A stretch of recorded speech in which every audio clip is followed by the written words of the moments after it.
Good morning, everyone. My name is Rishida Tama, and I am from Universitas Dianus Mantoro.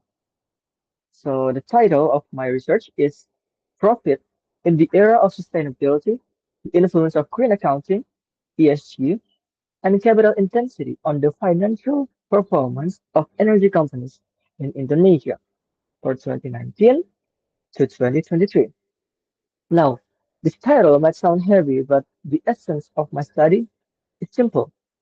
We are seeking to answer a crucial question, and that is, in today's sustainability-driven era, can energy companies still be profitable while meeting environmental and social expectations?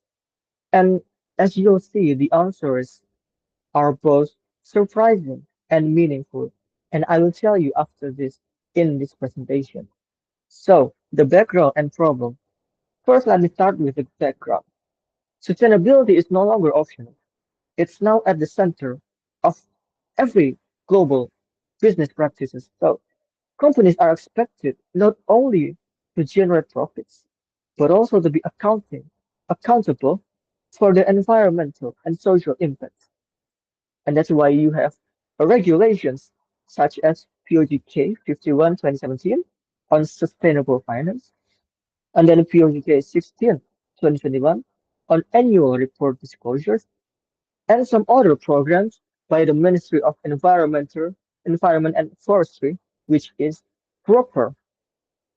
However, reality tells us that implementation of this program is not even. Not every sector implements this, especially in the energy sector. So this industry is capital intensive, highly regulated, and often criticized for its environmental footprint. If you look at the profitability between 2019 and 2023, it fluctuates sharply. For example, PTBA achieved an outstanding ROA return of assets of 27% in 2022. How? They're driven by a high coal demand. Meanwhile, ENRG's return on assets it stagnates at below 6%. So there's a high gap between these two companies. They're in the same sector. So this variation raises a big questions. Do green accounting, ESG disclosure, and capital intensity actually explain this difference in profitability? There are prior research that gave inconsistent results. Some research found positive effects, other research found nothing, or even negative effects. And so there are these types of research gap is exactly why I'm trying to study this phenomenon. That's what my study aims to address. So, objectives and methods. So what do I want to do? The objective of my study was to examine whether green accounting, ESG disclosure, and capital intensity influences the financial performance of Indonesian energy companies with high profitability measured by return on assets. Here's how I measured each variable. So, green accounting was proxied using the proper rating, which evaluates corporate environmental performance. For the ESG disclosure, it's measured using a disclosure index. So that means I'm just checking how many ESG items each company reported. And for the capital intensity, I measured it using the ratio of fixed assets to sales. This represents how heavily companies depend on their assets for their profits. And for the methodology, I applied a quantitative approach using PLSM. So PLSM is a partial least square structural equation modeling. I use it using the WARP PLS software. So the sample consisted of 10 energy companies that were consistently listed on the IDX. So it's a Bursa Efek Indonesia and include in the proper program. So of all of these requirements, I it gave us a 59 from year observations over a 5 years period from 2019 to 2023. So this approach allowed me to test the direct relationship, see the model fit, and evaluate the explanatory power of sustainability-related factors. So this means how much those variables affect the profitability. We will find that out. This is our conceptual framework. First, we have field accounting, ESG, and capital intensity, which is the independent variables. And then we have the return on assets, which is the dependent variable. So all these three independent variables will be affecting. That is our hypothesis. Now, for the results, okay, so the findings revealed three key points. Number one, sort of green accounting using the proper ratings had no significant impact on profitability. Second finding is ESG disclosure showed a negative and significant impact on return on assets. So in other words, the more companies disclose ESG information, the lower their short-term profitability. So the third result is the capital intensity. It had a negative and significant effect on profitability. Companies that relied heavily on fixed assets tends to show lower fleet efficiency. The model R squared was 0.130, which is modest, but the goodness of fit index (GOF) was 0.361. This is considered acceptable. Okay, so these results may look counterintuitive at first, but they tell us a very important story. So hang with me for a second here. You might be wondering why. Okay, let's interpret this. First, green accounting. Why no impact? Because proper ratings generate intangible benefits.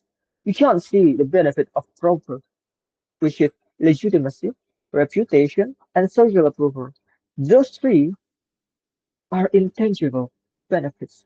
We can't value those directly, but these are long-term advantages that don't immediately translate into higher profits. So, for example, companies may invest in cleaner technologies or maybe audits, but the financial payoff comes way later in the line. So it doesn't pay off right away. It's a long-term payoff. That's that should explain why green accounting doesn't have an impact right now. Okay, so second is ESG disclosure.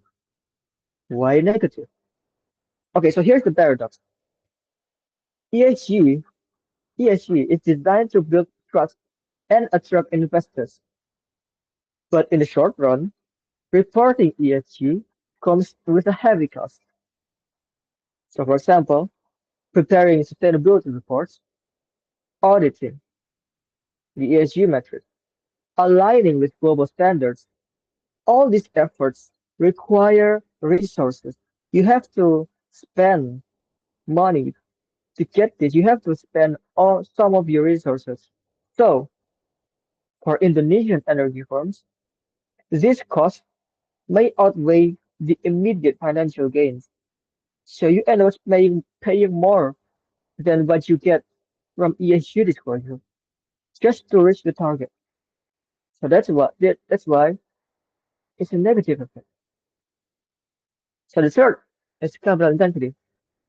Why negative?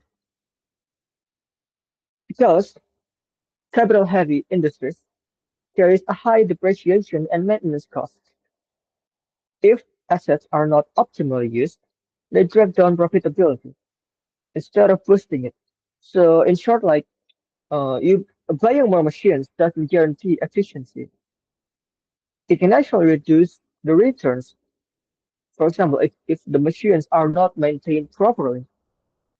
So the big picture is sustainability and structural investment are critical. They are important for long-term competitiveness, okay?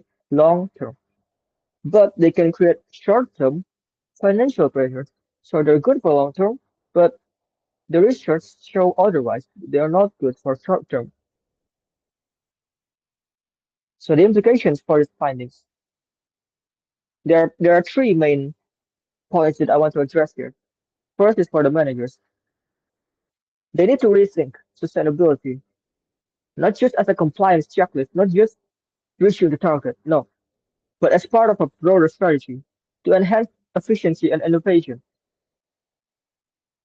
Fixed assets should be managed more productively, and ESG should be linked to operational improvements rather than just, reporting. No, it should be linked to operational improvement. So you get more profits that way, not just, showing off, oh, I have an ESG report. That's it. No, it should have improvement. So for the investors, be cautious. Just because a company discloses their ESG information, it doesn't mean it will have a higher profit in the short term. So investors must distinguish between long-term potential and the short-term potential outcomes. So you must know what your goal is. If you're trying to reach the long-term financial potential, then sure you can try to invest it. But if you're trying to look for short-term financial outcomes, be cautious. And my last point is for policymakers, the government. So regulations like proper and ESG disclosures are important. Yes, they're important, but they must be complemented by supportive incentives. The government must support those companies. For example, like maybe tax breaks, subsidies, or maybe green financing can help companies meet the sustainability goals while still maintaining profitability. Because right now, trying to meet the sustainability goals actively hurts the profitability. So in short, we cannot demand sustainability without providing the tools to make it financially stable, to make it financially viable for the companies to actually implement it. So to conclude, this study shows that green accounting, ESG, and capital intensity are essential for the future, but their immediate financial impacts are not always positive. Sustainability, therefore, is not free. It is an investment, a long-term investment that requires patience, innovation, and supportive policy before its benefits truly shine. So thank you so much for your kind attention, and that's it from me. Thank you.